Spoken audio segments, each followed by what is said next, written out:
I spent 5 years caring for my feeding him. Sick husband bathing him, holding his hand through every appointment. I gave up everything for him. After they died, I sat in that lawyer's office expecting closure. But instead, I heard a stranger's name. Claudia. His affair. He left her everything. The house, the money, the life I built. But what he didn't know? He forgot to change one clause. For 5 long years, my world revolved around one man, my husband, Martin. I gave up my job, my morning walks, even my group chats with old friends. Everything became about his medications, his doctor visits, his pain. At first, I didn't mind. I had promised in sickness and in health, and I meant it. I believed love was supposed to be quiet and constant, like folding laundry or holding someone's hand when they're too weak to hold back. There were days I barely recognized myself. I used to be someone with plans, a voice, a sense of style. Somewhere along the way, I traded all of that for sweatpants and silence. Martin stopped saying thank you, but I told myself it wasn't his fault. Illness makes people retreat, right? I assumed the coldness in his eyes was exhaustion, not choice. I thought I understood what sacrifice meant. I didn't realize I was the only one making one. Looking back, there were signs I chose not to see. Phone calls he took behind closed doors. The way he flinched when I touched his shoulder. His birthday passed 1 year, and he barely looked up when I brought him cake. But I told myself again that this was pain, not distance. That if I just held on, he'd come back to me. I mistook his silence for suffering. I had no idea. It was guilt. People used to ask me how I did it.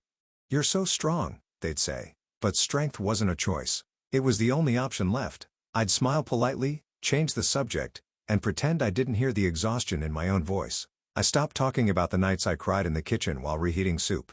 I stopped explaining how lonely it is to share a bed with someone who barely acknowledges your presence. It's not that I wanted praise, I just wanted to feel like I mattered. There's a strange kind of erosion that happens when you're needed but not seen. At some point, I became invisible, not just to Martin, but to myself. My name stopped sounding like mine. I was just the wife, the caretaker, the one who made sure the refills were picked up and the sheets were clean. No one asked what I was reading or how I was sleeping. Honestly, I wasn't doing much of either. I just kept going. It's what I thought love demanded. But love, real love, it's not supposed to leave you feeling like a shadow. I told myself that over and over, whispering it like a prayer while scrubbing the same kitchen counter for the 3rd time in an hour. I convinced myself this season would pass, that one day Martin would turn to me, eyes soft again, and say, "Thank you for staying." I held on to that image like a lighthouse. All the while, the tide was already pulling me under. I used to replay our wedding vows in my mind, especially during the hardest days. For better or worse, in sickness and in health, I clung to those words like a lifeline. They gave purpose to the endless routine. The sorting of pills, the quiet dinners, the way I learned to decode the meaning behind a grunt or a sigh. I never thought to question whether Martin was holding up his end of the promise. I just assumed we were both weathering the same storm. But now, thinking back, I wonder if we were even in the same boat. While I was patching holes and steering through the fog, was he already swimming toward shore? There were moments, brief fleeting ones, where I sensed something slipping. A look he gave me that felt more like obligation than affection. A comment he made that landed too hard. I ignored it. I told myself he was tired, that I was tired, that this was just part of marriage. I didn't know that while I was fighting for us, he was building a life I wasn't part of. I didn't know that every quiet dinner, every skipped birthday, every long aching silence wasn't about pain. It was about guilt, a guilt so heavy he chose to bury it and me in silence. The day of Martin's funeral was overcast, like the sky couldn't decide if it wanted to cry or not. I stood by the casket, numb, surrounded by faces I barely registered. People said all the usual things. "He's in a better place. He was lucky to have you. You were so strong." I nodded, smiled, thanked them like I was supposed to. Inside, I felt nothing. Not grief, not peace, just the strange hollow ache of a chapter ending and the quiet dread that maybe the next one would be worse. The will reading came sooner than I expected. I went alone, out of habit more than courage. I still thought of myself as his wife, his person, the one who would carry his wishes forward. I imagined maybe a note, something he left just for me. A thank you maybe, a goodbye. Instead, the lawyer spoke her name like it was nothing. Claudia, the house, the money, the investment accounts, all of it to her. No hesitation, no explanation. Just her. I didn't understand at first. I blinked waiting for someone to correct the mistake. But then the lawyer said the words I'll never forget. She was very close to him in the final years. That's when it clicked. The nights he told me to go ahead to bed. The trips he said were for treatment follow-ups. The sudden inexplicable changes in his mood. Claudia wasn't a nurse or a friend. She was his mistress, and I was the afterthought. It's hard to describe the feeling of being erased while you're still standing in the room. My name wasn't even mentioned in the will, not once. No keepsake, no letter, not even the courtesy of closure. Just a signature neatly typed, gifting my entire life to another woman. I sat there frozen, heart pounding in my ears, wondering how someone I cared for so deeply could leave me so thoroughly behind. I wasn't just betrayed, I was discarded. The lawyer kept talking, but I stopped listening. My mind spiraled through 5 years of sacrifice, of brushing his hair back from his forehead, of holding his hand through test results, of sleepless nights beside machines that beeped and whirred. And the whole time, he was dreaming of a future with her, a future that didn't include me. The woman who watched him fade away piece by piece was not the woman he chose to remember. I didn't cry in that office. I didn't scream or collapse like in the movies. I just sat there blinking, clutching my coat like it was the only thing tethering me to the ground. I walked out with shaking legs, the lawyer's polite condolences trailing behind me like smoke. I wanted to feel angry, but all I felt was humiliated, like I'd been the only one who didn't know I'd already been replaced. I went home that evening to a house that suddenly didn't feel like mine. Every room looked different. Every framed photo, every blanket I had folded 1,000 times, it all felt like evidence in a life I didn't recognize anymore. I stood in the kitchen, the one I used to clean obsessively for him, and wondered how many lies had been whispered in its silence. Was she here? Had her voice echoed off these same walls while I was out picking up his prescriptions? I didn't sleep that night. I sat in the living room with a cup of tea that went cold in my hands, trying to remember when exactly I stopped being his wife. Was it gradual, like sand slipping through fingers? Or was it sudden, a sharp turning point I missed while I was too busy holding everything together? I had poured years into a man who, in the end, left me nothing, not even the truth. And the part that cut the deepest, I still missed him. You can spend years keeping someone alive, believing you're fighting for something real. And then, in a single moment, you realize they were planning a future without you all along. That's what stunned me. Not just the betrayal, but the clarity of it. Like the world had been blurry for years, and suddenly, I could see every cruel detail in perfect focus. A few days later, I found myself digging through boxes of old documents, not because I had a plan, but because I needed something to anchor me. The house felt like a stranger's home, and I needed proof that I had lived here, that I mattered here. I opened the filing cabinet in the office, the one Martin always kept locked but never changed the key for. Bank statements, old insurance forms, folders yellowed at the edges. Then buried beneath the weight of years, I found it. A trust agreement with my name on it. I remembered that document vaguely. We had set it up before Martin got sick, back when we still talked about retirement and what we do with the spare bedroom. I never paid much attention to the details. I trusted him. But this time, something told me to read every word. And there it was, in tidy legal language, a clause naming me, Helena Collins, as the trustee, with the authority to veto any change in distribution, unless amended and notarized. My hands began to shake. He never filed the amendment. He never changed the clause. He'd rewritten his will to cut me out. Yes, but he had forgotten about this. The woman he betrayed, the wife he discarded, still held the pen he thought he'd taken away. For the first time in weeks, I felt something other than grief or humiliation. I felt power, quiet, unexpected, like a switch had finally been flipped. I read that clause over and over again, almost afraid it would vanish if I blinked too long. The language was airtight. His signature, my name, the date, no loopholes, no back doors. I couldn't believe it. After everything, after the betrayal, the funeral, the will, this single oversight had cracked the whole thing open. Martin had tried to cut me out with a stroke of a pen, but he forgot I was the one who signed it first. It was like breathing for the first time in weeks. My heart pounded not from grief, but from clarity. I wasn't powerless. I wasn't invisible. I still had a say. And not just in theory. Legally, factually, undeniably.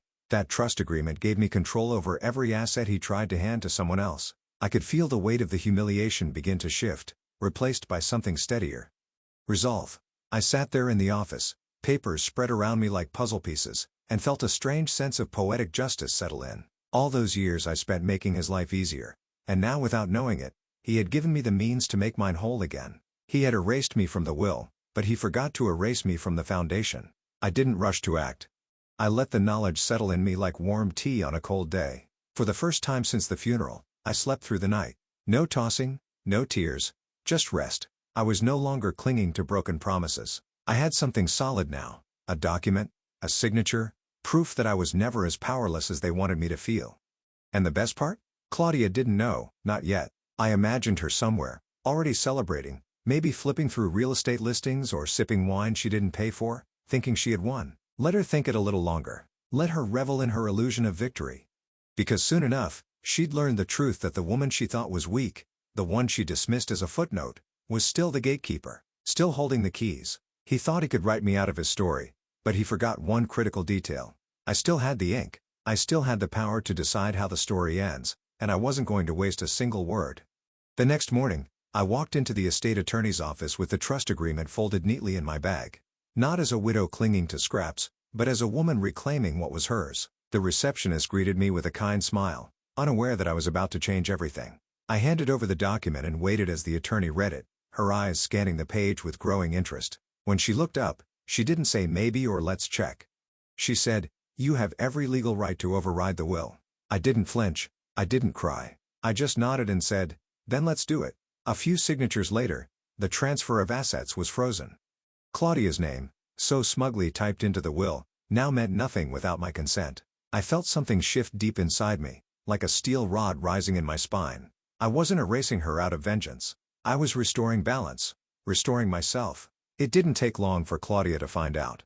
She called me, of course. I didn't answer. Then came the messages. Desperate, then angry, then demanding. "It's mine." He wanted me to have it. I read every word in silence, then typed back a single line. "You took my husband. You don't get to take my life too." And with that, I blocked her number. I didn't scream or lash out. That wasn't my style. Never had been. But there's a kind of fury that doesn't need volume. It sits still in your chest, calm and deliberate, and moves like a tide no one sees coming. That's the energy I carried with me as I reviewed the portfolio. Properties, accounts, assets he'd meant to hand to her. I took each one in my hands, examined its worth, and made decisions he never imagined I'd be the one making. There was a beach house I'd never seen, a condo in his name across town. Stocks and companies I didn't even know he followed. I sold them all, not out of spite, but strategy. With the proceeds, I made donations in his name, not to honor him, but to write a legacy that felt true. Women's shelters, cancer care, organizations that help people rebuild after betrayal, loss, and abandonment. His name would live on, but in service of everything he failed to protect. People talk about revenge like it's fire, but I've learned it can be ice, cool, steady, patient. It doesn't have to scream to be sharp. It doesn't have to destroy to be felt. I wasn't burning his memory down. I was carving my own story from its wreckage, and I was just getting started. There was something deeply satisfying about doing everything on my terms. No more waiting. No more asking. I canceled the magazine subscriptions that still came in his name. I cleaned out his closet and donated every last tailored shirt he never wore for me. I redecorated the house, not with rage, but with intention. I hung paintings I loved. I played music he used to call noise.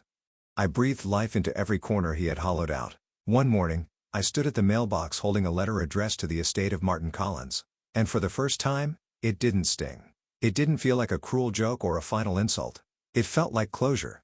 I wasn't part of his legacy anymore. I had built my own, stronger, sharper, mine. He had tried to silence me with a document. I answered with action. He left me out of the will. Yes, but I didn't fight to be written back in. I rewrote the ending altogether, one where I wasn't the footnote but the author. And the most poetic part, his name would live on exactly how I decided. Not for what he took from me, but for what I chose to become in spite of him. I never took it to court, never sat down for a single interview or leaked a scandalous story to the press. I didn't need to. The power wasn't in the headlines, it was in the silence, in knowing I had won without raising my voice. There's a kind of peace that comes from not needing to prove anything. Let him talk. Let her rage.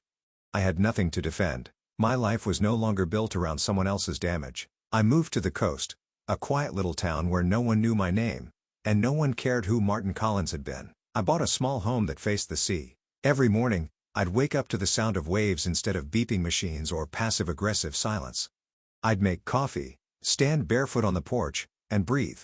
Not because I was trying to heal anymore, but because I finally had room to live. Volunteering came naturally. I found a women's center nearby, started helping with grant writing and mentoring.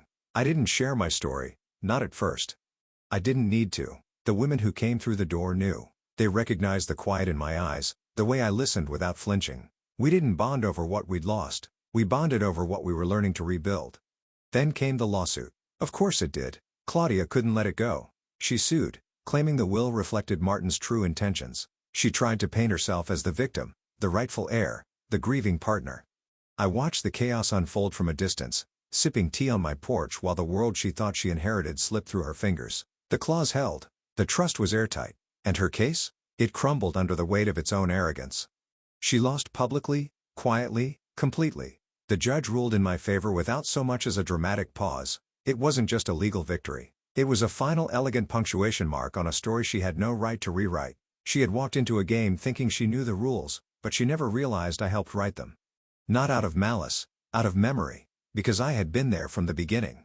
I didn't celebrate with champagne or post some cryptic quote online. Instead, I wrote her a note. No threats, no bitterness, just one line handwritten in my commas script.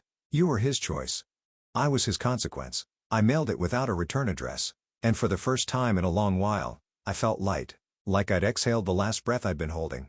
I don't think about Martin much anymore, not with anger, not even with sadness.